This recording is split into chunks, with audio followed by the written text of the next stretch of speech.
Dr. Berg back again.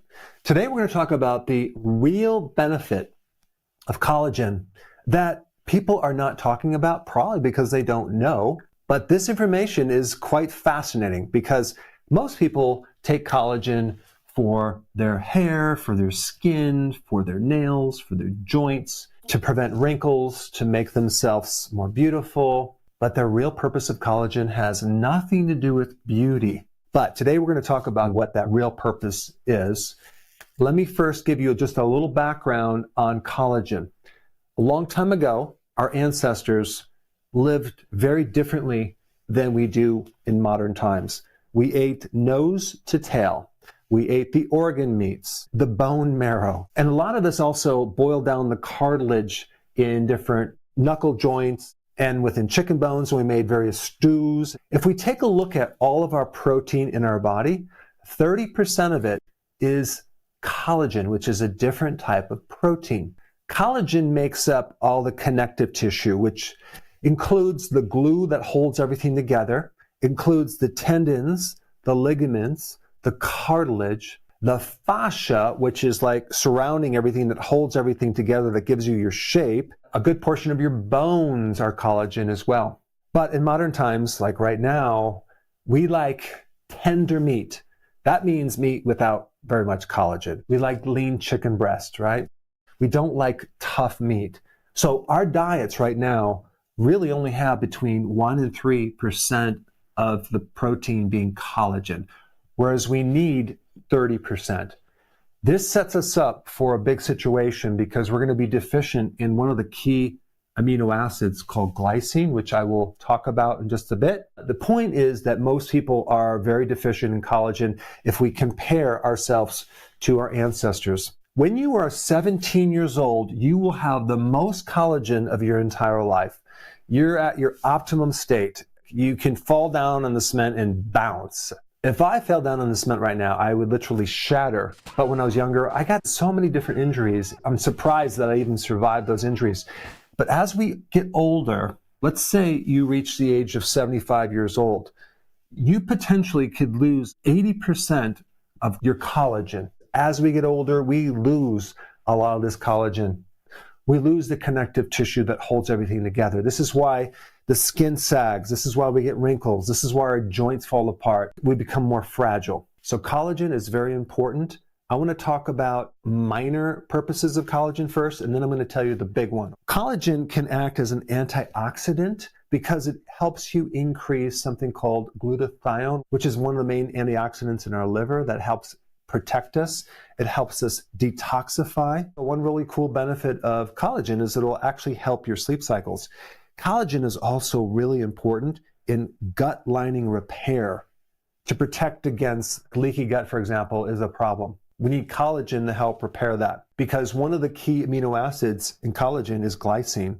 And glycine not only helps us detoxify poisons, but it's also essential in the deeper sleep cycles. And so when you don't have enough glycine, you will have sleeping problems. But now let me get into some really interesting things because people actually think that if I consume collagen from food or a collagen powder, it's going to go in my body and go directly into my collagen and replace the collagen that I have or fulfill the need for collagen. That's not how it works.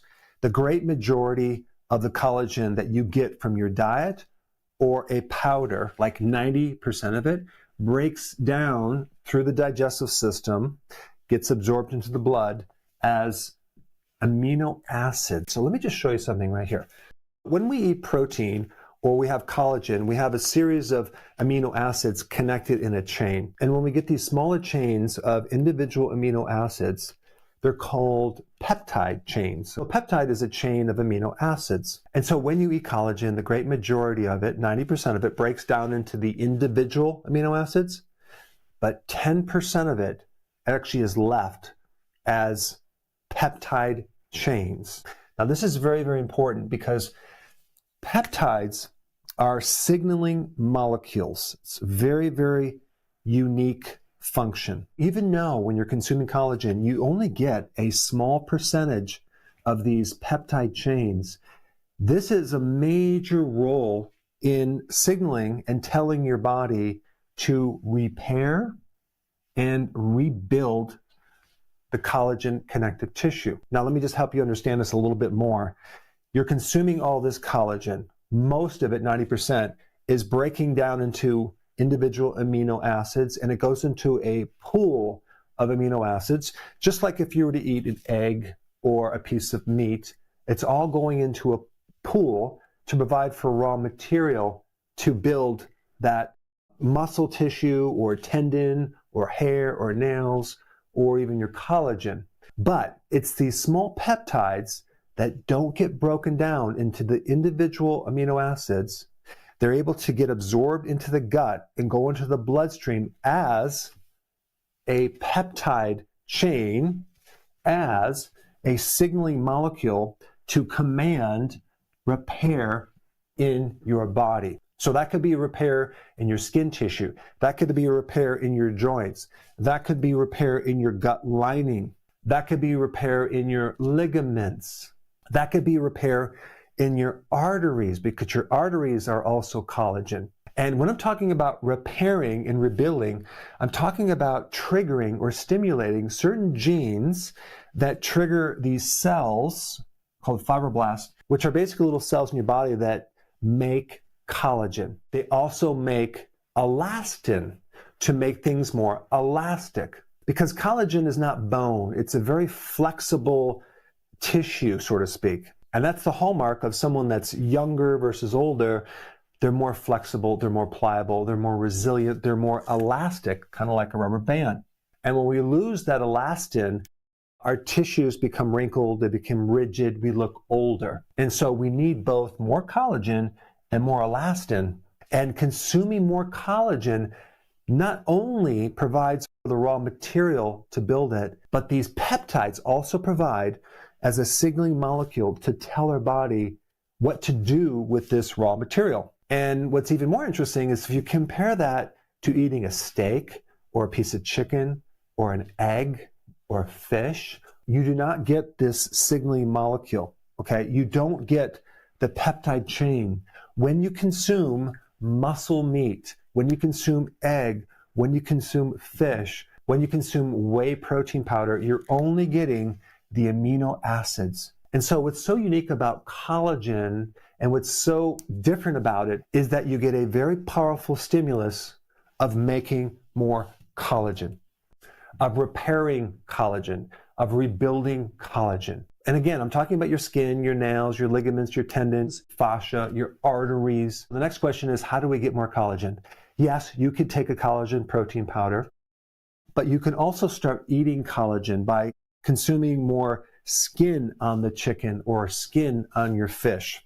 You can make different stews where you have different knuckle joints or cartilage from chicken in there and start boiling it down into the gelatin and making these different stews. Bone marrow is very high in collagen, but ideally you want to start doing nose to tail, okay? I mean, a lot of cultures do this. Chicken feet, they boil them down and they make these great dishes. When you consume grass-fed, grass-finished beef, for example, it's not as tender, but it's really filled with a lot more collagen because those animals have more exercise. They're a lot healthier than animals that have been put in a feedlot.